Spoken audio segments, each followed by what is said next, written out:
Hey, I'm Chaz, and this is Khan, and we are here to talk about the Hoka Cielo X1 3.0. And while we're here in front of the fireplace, I'm going to talk about the specs and features if Khan doesn't steal all the camera time, right, buddy?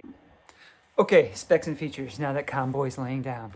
All right, so we'll start on the upper. Lots of new technology in this shoe, lots of old technology too. The upper is part of the new technology. We've got a Leno weave upper, I believe that's how it's pronounced, and it is a single layer. It's pretty airy, pretty coarse, not coarse as in like rough feeling, just there's a lot of room for air to get in. It has the feeling, the plasticky feeling of, I'm going to borrow a term from Run R, an Australian shoe tuber, and say it reminds me of outdoor furniture, but not in an uncomfortable way, just kind of in that plasticky way. The laces are good. They're serrated laces. They look like the crappy laces from the first version, but they're not. They're the good laces. It is a non-gusseted tongue, but the tongue is wide enough that it overlaps with the rest of the upper pretty well. I don't think it's going to float around too much, especially since it has these little horns here that kind of wrap around the top of the foot. Not a lot of padding there, but I think as long as you're being careful with how you lace, you're not going to have any lace bite. A decent amount of padding around the heel collar, though, for a racing shoe. Not for a training shoe, but this is a racing shoe. And we do have this flared heel, the elf heel, that does a pretty good job of keeping it off of my Achilles, but it will still collapse down. There's only enough structure there to give it shape. It's not going to be a very hard heel counter like you get in the Mizuno racing shoes, for example. Let's skip the midsole and go to the outsole. The outsole is a polyurethane outsole, and I'm not sure what they're calling this outsole, but it's in strategic places on the lateral and medial sides. Plenty of exposed midsole here. Also, these two little heel strips here. You can tell there's a large channel through the midsole, so you can see the plate. I'll tap the plate, and you can tell how thick the midsole is through the recess there. That's more than 40 millimeters, and that's not even all the way through. That's just to the plate. It's 38 millimeters in the heel, ostensibly, and 30 millimeters in the, or 31, something like that, in the forefoot. But that's Hoka getting around the World Athletics rules. It's got to be more than 40 millimeters in the midfoot because of this big bulge, because that big rocker. The enormous rocker is the story for the Hoka Cielo line, and the Hoka Cielo X1 3.0 is no exception. They've been able to keep that rocker while making it a little bit more stable because we don't have any lateral or medial cutouts. The medial cutouts is what made the previous version so unstable, but we still have that big rocker there, which is what I am excited to run in. The weight, let me talk about the weight. So it's 7.1 ounces in my men's size 9.5. That is about 202 to 203 grams. Now that is like 15 grams lighter than the previous version, more than a half ounce lighter than the previous version. And it's a whopping like 62 or 63 grams lighter than the original version, the Hoka Cielo X1, which is really more of a long day trainer for me now.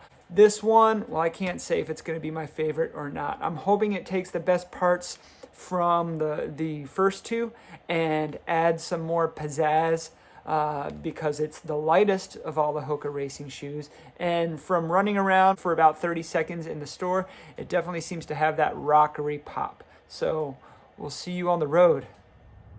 We're going to do a shoe off here. I have the Hoka Cielo X1 3.0, and I will compare it with the Hoka Cielo X1 2.0, the Brooks Hyperion Elite 5, the Adidas Adizero Adios Pro 4, the Nike AlphaFly 3, the Asics Metaspeed Edge Tokyo, and the Puma Fast R Nitro Elite 3. I have the Hoka Cielo X1 3.0 and the Hoka Cielo X1 2.0. And the difference is pretty noticeable. The 3.0 is more stable, like I predicted it would be, but it's also a little bit firmer. I shouldn't say firm. It's not a firm shoe, but it's poppier. The foam has a more stable and thus quicker response, even though I'm pretty sure it's the same foam. I think it's the way it's laid out. still very rockered.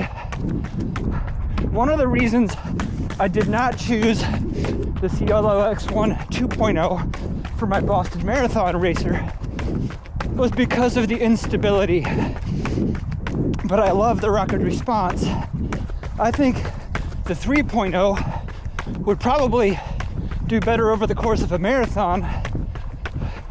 We just have to see if the fit is still good. I'll talk about that later. All right, Hoka Cielo X1 3.0 and Hyperion Elite 5. So these shoes both have an elevated PIBA midsole. They're both $275 in the US. They're both top of the line racers for their company. They're about the same weight, the exact same weight in my size.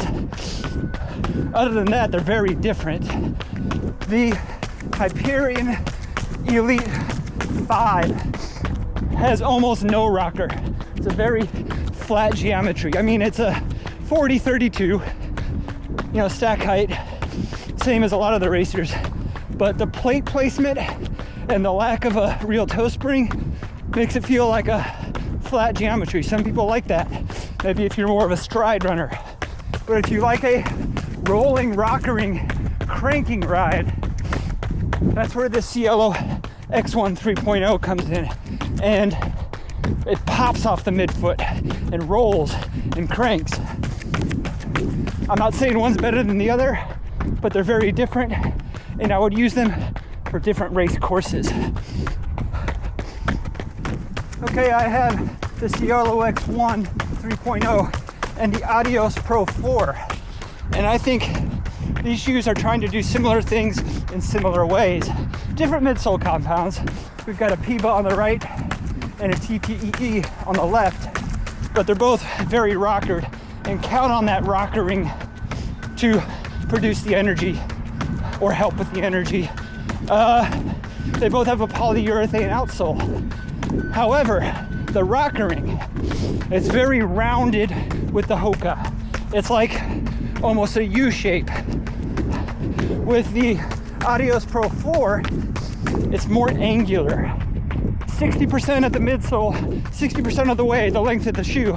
That's where the rocker starts, but then it shoots upward pretty steeply. And you can feel that more like on a fulcrum rather than on a rounded U like you get in the Hoka. Also, the fit. I have not had a problem with the Adios Pro 4. It fits perfect, true to size with me. However, those who reported forefoot tightness with the Adios Pro 4, you're probably going to get that with the Hoka Cielo X1 3.0 as well. All right, now I have the Nike AlphaFly 3 on my right foot and the Cielo X1 3.0 on my left foot. I've always thought the Cielo X1 line was Hoka's response to Nike's AlphaFly line, and then the Rocket X is their Vaporfly response. I still think these shoes are intended for similar purposes, and I would probably characterize them both as long course shoes. They could be 5K shoes, but more on the marathon end of the spectrum. I will come out and say it. I like the Cielo X1 3.0's midsole response more than the Vaporfly, the AlphaFly. The AlphaFly, I'm gonna say it again, I say it on every shoe off. It feels mechanical, and it has a combination of things that Zoom X midsole rolling into those AirPods, and it's not smooth to me. It's smooth in isolation, but the Cielo X1 3.0 feels so much smoother. However, the Nike has a better upper. Maybe not a better fit around my arch specifically, but the Atom Knit 3.0 upper, I don't talk about it enough. It's a better upper, and we'll see with the Hoka if this Leno Weave upper and snug fit would feel good in the third hour of a marathon. Or, yeah. All right, here we have the Asics Metaspeed Edge Tokyo and the Cielo X1 3.0. These shoes, both very energetic, very different. The Edge Tokyo is a lot lighter, approaching 35 grams lighter per shoe in my men's US size 9.5. And you feel that lightness side by side. The Cielo X1 3.0, you know where that extra mass goes. It goes to the midsole, specifically to the midfoot. I do feel more energy coming off it when I'm landing midfoot and rolling forward. However, on this shoe off, on this comparison, I've been playing with my foot strike a little bit, rocking back on the rear foot, on the forefoot, and despite the dual density foams in the Edge Tokyo, it is more consistent across all foot strikes than the Cielo X1 3.0 is. So you get that consistency for later stages in a race. The upper is a lot looser in the Metaspeed, a lot more accommodating if you have a wide foot. But in this short run here, the Hoka feels a little bit more locked down.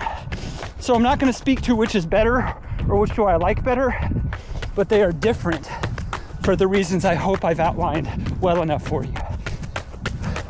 So I've got the Puma Fastar Nitro Elite 3 here on the right foot and the Hoka Cielo X1 3.0 on the left foot. Before I start running in them, the Hoka definitely feels more stable, and you wouldn't think this is a stable shoe, but compared to this one, it is. However, we need to see how they compare on the run.